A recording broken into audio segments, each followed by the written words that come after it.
Hello, welcome to Wildcraft. We're just having a test run of the charcoal pit today. So we've got our little mini version of the gasifier stove. All this, it's wet wood, so this is all the steam coming off it to start off with. And I've just been tidying up the stumps, so I'll run over here and just show you the tidied up paths. There's been loads of visitors, so I've just been filling them in on what's going on. Oh, here we go. That looks nice and neat now. I've just left them a little bit higher so people can see them, and it's nice and easy to get a wheelbarrow down there as well for us collecting bits and bobs and all that lot. So so I've been having to repeat myself. What's the project about? So the basic gist of it is there were loads of grants dished out in the 80s to plant spruce plantations. I think it was something to do with the war, because Germany wouldn't trade with us, and lumber come from Europe. So loads of these for a lumber supply. In the 90s, all money dropped out of it, so all the grants for the spruce plantations, non-native, they chose the non-native species because there's no pests over here, so they don't compete all the native species, and they're quick growing, and you can plant them on anywhere basically because they're adapted to harsh climates, like say Norway spruce, which is high up mountains, and Sitka spruce, which is Canada, Alaska and stuff like that, so harsh temperature changes. So they outcompete everything. So after 3 years it degrades the soil, and then it needs, after 5 years, it needs a woodland management plan to maintain them, to thin them. Otherwise they'll drown out all the light to the floor, so it kills off the chance of anything growing here.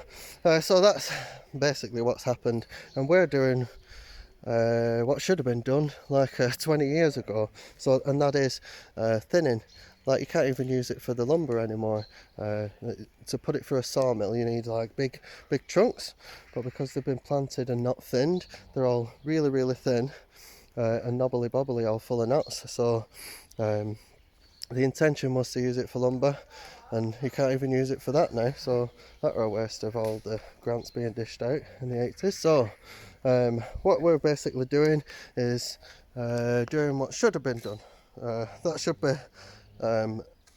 our slogan, Wildcraft, cleaning up your mess. And, so we're just using the wood on the most minimum of budgets to regenerate itself. So today we're making biochar. I won't get too much into it, but the most rich soil in the earth was found in the rainforest. They call it terra petra soil, black earth anyway, and it was from people chucking plant matter and charcoal into the soil, and it holds a lot of nutrients and locks it in, and it doesn't, so it can't wash away, and things like that. That's one of the problems that's going on with agriculture now. Most of our topsoil has been washed away because we till the earth and dig it, and it's good for a mega boost of fertility for 1 year, but not for longevity. That's why you have to stick fertilizer in it. So the biochar gets round that. It locks in nutrients, and you can inoculate it and it'll hold it in, and it'll stay fertile for 25 years more. And so this is what we're making that for today. The overall project is, in a short condensed sentence or two, it'd be regenerating an abandoned plantation with the focus on biodiversity, engaging the community to create a member-generated nature art trail. So the thinnings and the fire breaks that we make are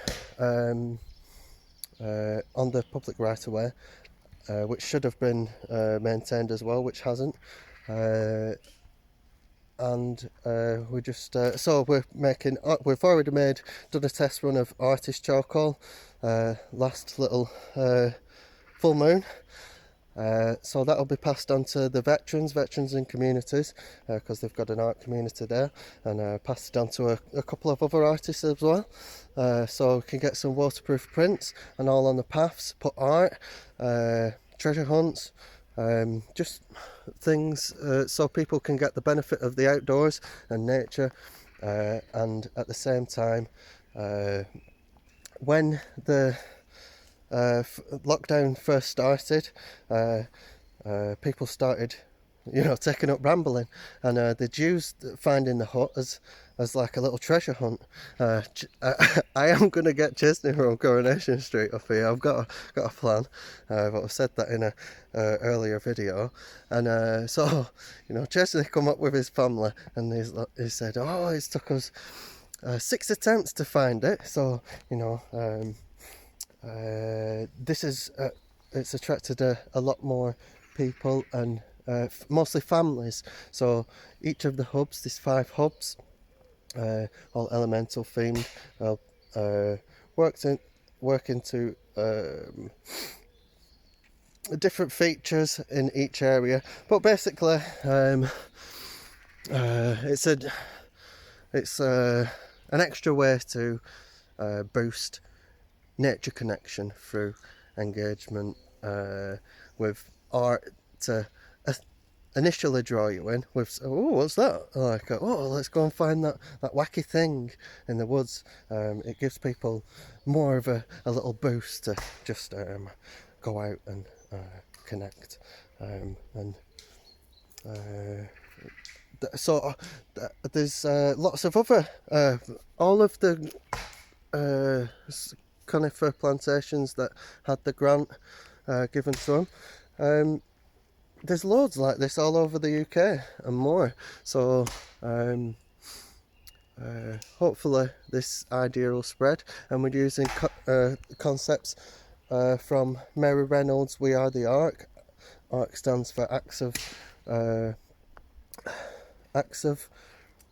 Restorative Kindness. You can go on to wearetheark.org, and it'll show you how to give whatever size bit of land. It could be a front garden. This is obviously a longer form project, and give it back to nature and the ecology, because we depend on the little bugs. Like birds don't eat plants and seeds, they survive off larvae mostly. That's what they feed to the chicks. And insects are not like us. They're not generalists, they're specialists, so they're adapted to eat the wild flowers. Like they'll have a tongue that's so long, and they haven't caught up with us bringing in garden plants that look fancy and pretty colours. So each time we'd use a non-native species, but the insects, you effectively you're killing them off by removing the food source. So we're putting up things like that, bird feeders, little bug hotels, all of the hugel cultures. These act as habitat for the little critters to come. Once the birds come, other things come. You can look into keystone species if you want on Google. So we got that is the We Are the Ark thing. So it's using that's for free. We can act as a John Muir Award provider.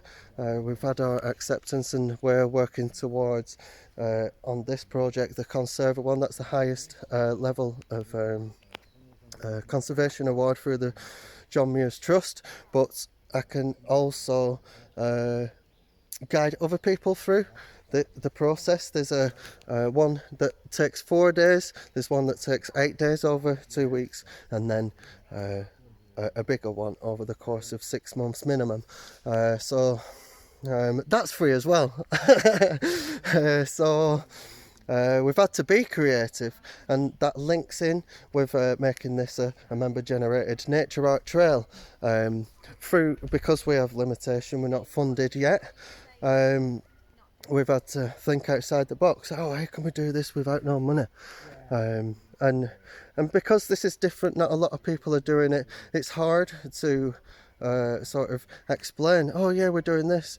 Well, no one else is doing that. So like I don't get what you're on about. So we're using this as a seed site, basically, just to show natural, organic ways of restoring land that has been abandoned, disused and depleted.